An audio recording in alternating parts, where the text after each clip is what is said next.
What's up, guys? Today we're doing things a little different. We're going to spotlight a pair from my collection, a pair of 1985 Jordan 1 UNCs, but not just any UNCs. I'm Broke and Famous, and this is Vintage Kiss Gallery.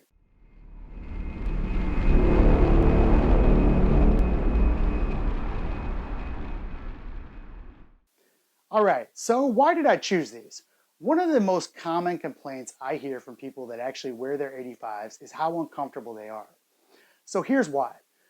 The Jordan 1 has an air wedge in the heel. That's what gives it its little bit of comfort that it does have. I mean, let's be honest, they're not the most comfortable shoes.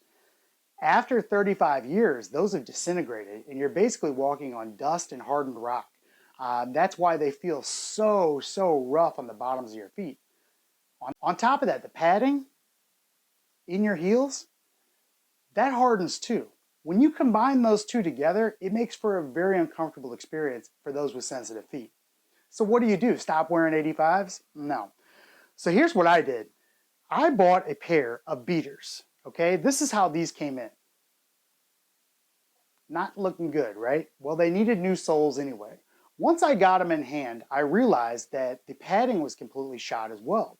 So I decided to try something a little bit different. As we all know now, after the release of the Jordan 2020 85, which we covered in our video, I'll link above, these were board lasted. What board lasting is a thick, rigid piece that goes underneath the insole. That's what maintains the shape of this.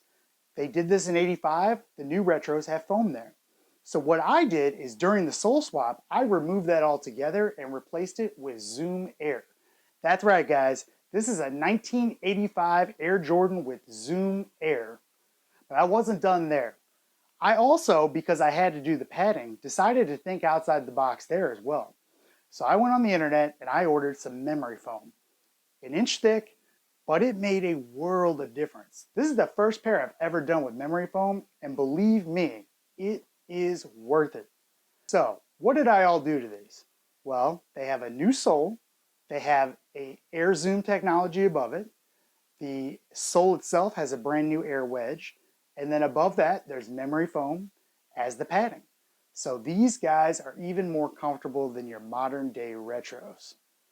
So if you want to do this yourself, let me know, comment below, and we'll go ahead and do a video on how you retrofit a 1985 Air Jordan with Zoom Air. These underwent a pretty extensive restoration.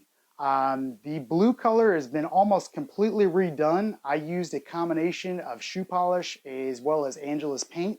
The color match was extremely difficult. I had to steam the shape completely back into these.